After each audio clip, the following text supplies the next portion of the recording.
Now, verse 14, and the Lord said unto Abram, after that Lot was separated from him. Now here is the third appearance of God to this man. Lift up now thine eyes and look from the place where thou art, northward and southward and eastward and westward. This is the land God's going to give him. Now, as God continues to appear to him and later on to the other patriarchs, God put sideboards around that land. In other words, he put a border to it and told them exactly the land. He was very specific about it. And by the way, may I just interject this?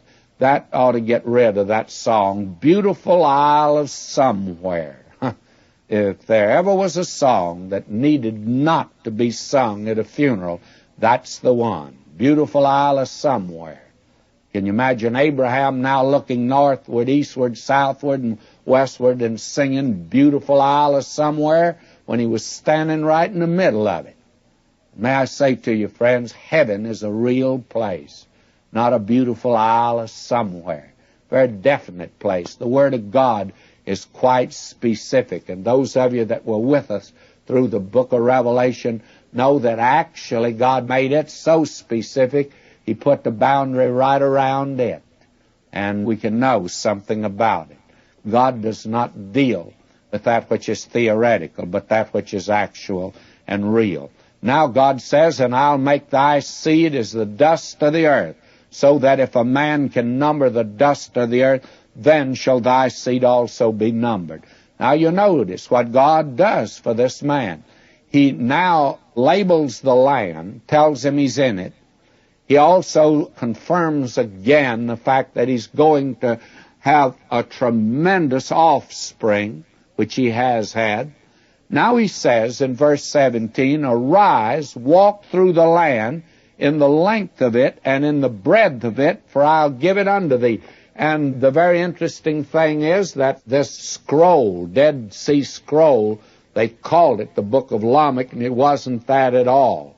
And actually, it describes this particular section of Genesis, and here it says Abraham was to walk through the land in the length and in the breadth thereof, and the scroll gives a first-person account by Abraham of the land, just what it was. It was a wonderful land in that day. Now, verse 18, then Abram removed his tent and came and dwelt in the plain of Mamre, which is in Hebron, and built there an altar unto the Lord. And here he goes again. He's quite an altar builder. You could always tell where Abraham had been. He left a testimony. They've left a footprint on the moon.